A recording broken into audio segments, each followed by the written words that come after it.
Salut à tous. Alors ça fait plusieurs fois qu'on me demande des choses par rapport à ce que j'ai lu, comment j'ai commencé toute cette démarche autour du développement personnel. Et donc je me suis dit que j'allais faire un point sur les lectures que j'ai entamées depuis 3 ans.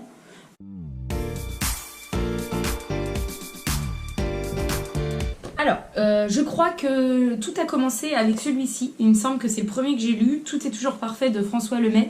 Ce livre-là, ça a été pour moi une petite révélation parce qu'en 2015, j'ai commencé à m'intéresser à tout ça, à tout ce développement personnel et je savais pas tellement quel livre commencer. Et lui, je l'avais suivi, François Lemay, sur les réseaux sociaux. Et quand j'ai vu qu'il avait sorti son livre, j'aimais bien ce qu'il disait, ce qu'il véhiculait comme valeur par rapport à ses vidéos. Donc du coup, j'ai lu ce livre-là. Je trouve que lui, il vulgarise totalement tout ce qui est développement personnel. Il utilise des mots simples, il rend pas les choses un peu bizarres en parlant de vie antérieure ou quoi que ce soit. Et du coup, je trouve que c'est pas mal pour un début ou pour commencer. Ensuite, j'ai dû lire celui-ci puisque j'ai fait une retraite de méditation justement au Canada avec François Lemay et je me suis vachement intéressée à la méditation. Donc du coup, j'ai acheté Christophe André, Méditer jour après jour. Alors celui-là, vraiment génial, assez particulier parce qu'il est tout le temps basé avec des images et en fait lire l'image, c'est marrant parce qu'au début je me suis dit je comprends pas comment en lisant l'image on peut être dans la pleine conscience. Toujours est-il que j'ai eu plusieurs petites révélations grâce à celui-ci et moi ce que j'ai apprécié c'est qu'il y avait un CD dedans avec au moins 12 méditations guidées. Donc plutôt pas mal. Pour ceux qui sont beaucoup plus intéressés pour la méditation, je le conseille. Franchement, il est top à lire. Ensuite, alors, le guerrier pacifique, la base, j'ai envie de dire que je crois que toute personne qui est intéressée par le développement personnel devrait ou a déjà lu le guerrier pacifique. C'est vraiment romancé, c'est un roman initiatique basé sur... c'est une histoire qui raconte comment quelqu'un veut devenir... éveillé et sage et franchement c'est hyper intéressant, ça se lit super facilement et il y a des petites prises de conscience vachement top là-dedans. Ça c'est plus un roman, donc pour les personnes qui sont intéressées par les romans. Alors celui-ci, oh magie, Eckhart Tolle, le pouvoir du moment présent. Alors la petite histoire avec ce livre, c'est que à l'époque, en 2015, quand j'ai rencontré 2 de mes super amis, on faisait du parachutisme, on était dans une chambre toutes les 3. Elle lisait ce livre-là. Moi, à l'époque, je lisais 50 nuances de Grey, donc autant dire pas du tout le même registre. Et elles m'ont lu un passage, je n'ai rien compris, mais rien, ça me paraissait tellement loin. Et quelques mois plus tard, j'ai eu ce déclic et c'est là qu'après j'ai commencé à lire les livres. Et est venu le moment où j'ai lu Le pouvoir de l'instant présent d'Eckhart Tolle. Le pouvoir du moment présent d'Eckhart Tolle. Et là, ce livre-là, j'ai mis hyper longtemps à le lire parce que vraiment, faut le digérer. Moi, je pense qu'à chaque chapitre, il faut arrêter et laisser décanter, le ressentir, l'intégrer parce c'est une pépite, ce livre-là. Il remet en cause beaucoup de choses. Il force les gens à poser des questions sur leurs responsabilités dans la vie, même les personnes qui sont malades psychologiquement, qui font des dépressions et tout, il bouscule un peu en fait. Mais moi ça a été une révélation ce livre. Il est compliqué à lire, il est pas forcément évident, mais quand on est vraiment dans une démarche d'éveil et de volonté de se comprendre mieux et de vivre vraiment plus en pleine conscience, on le lit facilement. Mais par contre, je conseille vraiment de faire des pauses, de l'intégrer parce que il y a vraiment moi, j'ai eu des gros moments de révélation où je m'arrêtais en cours de lecture parce que je comprenais des choses en fait dans ma façon d'avoir été, dans mon comportement. Du coup, top, ce livre. On a Frédéric Lenoir, L'âme du monde. Ce livre-là, il est génial. Très très facile à lire, peut-être même encore plus facile que le guerrier pacifique. C'est sur une histoire de 2 personnes, de 2 enfants à qui on transmet toutes les valeurs et les principes fondamentaux pour vivre une vie épanouie, pleine de sens et en pleine conscience. Peut-être à lire un peu dans les premiers livres que vous lisez si vous avez jamais mis le nez dedans mais que ça vous intéresse de commencer. Sur un transat, sur une plage par exemple, c'est top. Bon, alors là, je crois que beaucoup de monde le connaît, mais les 4 accords Toltec, d'ailleurs, n'arrive pas à retenir. Aujourd'hui, j'aurai une parole impeccable. Merde, c'est quoi? J'aurai une parole impeccable, je ne ferai pas de suppositions et je ferai de mon mieux. Mais il en manque un. Ah, c'est lequel? J'ai plus qu'à le relire en fait. Ben, celui-là, j'ai eu du mal à me mettre dedans. Je comprenais rien au début, je voyais pas vraiment le sens. Si, il faut s'accrocher, il faut le lire et on comprend que tout ce qu'on dit, c'est moi ce qui m'a frappé là-dedans, c'est plutôt le discours interne ou extérieur que l'on peut avoir et qu'en fait beaucoup de mots que l'on dit sont néfastes pour nous. Par exemple, on aurait tous tendance à dire facilement oh, je suis bête, oh, je suis nulle. Mais tout ça, c'est pas une parole qui est bonne et qui est respectueuse de notre propre personne. Et en fait, souvent, si on dit ça à nous, on aurait tendance aussi à juger les autres et à se faire à avoir un premier avis sur une personne alors qu'on la connaît pas. Donc ça, c'est je ne ferai pas de supposition. Il en manque toujours un. Alors celui-là, il est particulier. Guérir d'un chagrin de James Van Praagh.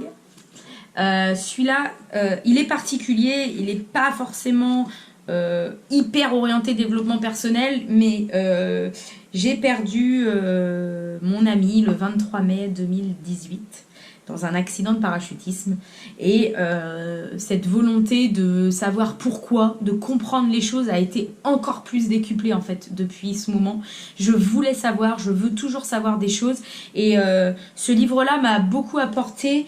Il est, attention, assez spirituel, hein, vraiment il parle de médiumnité, de communication vers l'au-delà. Donc si vous n'êtes pas du tout branché là-dedans, ne lisez pas. Moi, il m'a fait du bien. Après, il faut en prendre et en laisser. Toujours est-il qu'il m'a fait beaucoup de bien.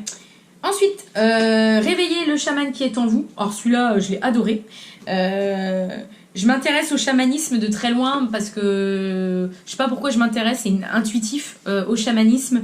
J'ai déjà eu l'occasion de faire un soin chamanique en novembre 2018 et j'ai vraiment adoré. Et du coup, je voulais comprendre en quoi ça consistait un petit peu plus. Donc, j'ai trouvé ce livre assez intéressant. C'est Réveiller le chaman qui est en vous de Arnaud Rioux. Ça, c'est mes 4 derniers livres du mot Réfléchissez et devenez riche. Alors, hyper intéressant dans sa façon de voir son business et sa façon de réussir et de se rendre compte qu'en fait, on est maître de notre destin, que si on n'a pas réellement un objectif ou un but bien précis, clairement, ça va pas le faire. On n'aura rien. Ouais, ça réveille un peu, ça bouscule aussi parce qu'on se dit qu'en fait, finalement, les excuses qu'on peut se trouver, bah, c'est nous qui les trouvons, en fait. Et qu'il n'y a pas d'excuses, il y a juste des objectifs et des buts et des pourquoi, savoir pourquoi on fait les choses en fait. Pourquoi on se lève le matin. Je crois que ça c'est fondamental dans tout. Si on a un réel pourquoi, on arrivera au bout de nos objectifs. Peu importe la durée, on sera convaincu par notre truc. Donc vous voyez le paquet de post-it, lui celui-là aussi je le relirai. Ça c'est le livre de l'Ikigai. Donc le livre de l'Ikigai c'est un concept japonais qui en fait nous aide à trouver ce qui nous anime vraiment, ce qui nous fait vibrer dans la vie. C'est un livre qui permet une réelle introspection en soi pour comprendre qu'est-ce que j'aime faire, ce dans quoi je suis douée, ce pourquoi je pourrais me faire payer et ce dont le monde a besoin. Et en fait, ça nous fait un retour en arrière sur nos rêves d'enfant, sur nos activités préférées quand on était enfant, adolescent, jeune adulte, revenir à nous en fait. Et après, sur tout un système de réflexion, c'est pareil, ça faut prendre le temps de le faire, et bien trouver qu'est-ce qu'il y aurait en commun entre ces 4 sphères-là et ça s'appelle notre Ikigai. C'est un peu notre mission de vie. Et moi, je l'ai fait parce que j'avais beaucoup de centres d'intérêt qui étaient un peu divers et je me sentais que c'était possible peut-être de faire quelque chose de commun aux deux. Et donc, du coup, je l'ai fait. Et d'ailleurs, de tout écrire, au début, on lit, on se dit ça n'a aucun sens ce que je suis en train de faire. Je comprends pas pourquoi rêver je sais pas, de dessiner des maisons quand j'étais petite a un sens maintenant. Bref, ici, très bien pour les personnes qui cherchent à savoir ce qu'elles veulent faire vraiment, à trouver un peu ce qui les fait vibrer, ce qui les anime. Donc c'est le livre de l'Ikigai de... Moi j'ai pris Bettina Lemke, je sais pas comment ça se dit. Par contre il y en a d'autres hein, sur le thème. Donc à voir celui que vous préférez. Morning, j'en ai déjà parlé pas mal sur Instagram. Ce livre-là, je le chéris. Lisez-le vraiment, sincèrement. Et toutes les personnes qui me disent que jamais il est hors de question qu'elles se lèvent plus tôt, une fois qu'on ferme le livre, on a envie de le faire. Et on a envie de se lever 1 heure avant son heure de réveil, même si on se lève à 5h45. Ça permet, en fait, l'idée de ce livre, c'est se recentrer sur nous-mêmes, s'accorder une vraie parenthèse pour notre épanouissement personnel, mettre en route une démarche positive de vie, une démarche épanouissante au travers d'affirmations, de visualisation, de méditation, de lecture, d'écriture et d'activité physique. C'est vraiment ce temps pour soi que parfois on ne peut pas avoir le temps dans la journée. C'est adaptable en fonction du temps qu'on a. Enfin, pour toutes les personnes qui sont perdues, qui ont l'impression de ne pas être la personne qu'il faut pour régler les problèmes qu'ils ont, et ben j'ai envie de vous dire, laissez 2 secondes les problèmes de côté et lisez ça. Et d'abord, changez-vous, votre personnalité, changez votre axe, votre façon de voir les choses, et vous verrez, vous aurez une vision différente pour régler vos problèmes. Les 5 blessures qui empêchent d'être soi-même de Lise Bourbeau. Alors ce livre-là, je l'ai mais plus que surligné, barré, écrit, enfin c'est impressionnant. Alors celui-ci, c'est potentiellement, on a tous 5 blessures qui sont à l'intérieur de nous, qui sont activées au moment de notre naissance et dans notre plus jeune âge, qui potentiellement peuvent aussi exister et être héritées de vie antérieure. Et ces blessures-là que l'on a déclenchées dans cette vie-là nous ont fait créer un masque pour se protéger, pour ne pas revivre cette blessure-là. Sauf que ce masque que l'on porte en fonction de la blessure est un masque qui nous empêche d'être réellement nous-mêmes, qui nous coupe de nos émotions, qui nous coupe de nos sentiments, qui font qu'on est plus en colère, qui font qu'on a peur de s'engager, qui font qu'on trouve beaucoup de choses injustes, qu'on se sent facilement humilié.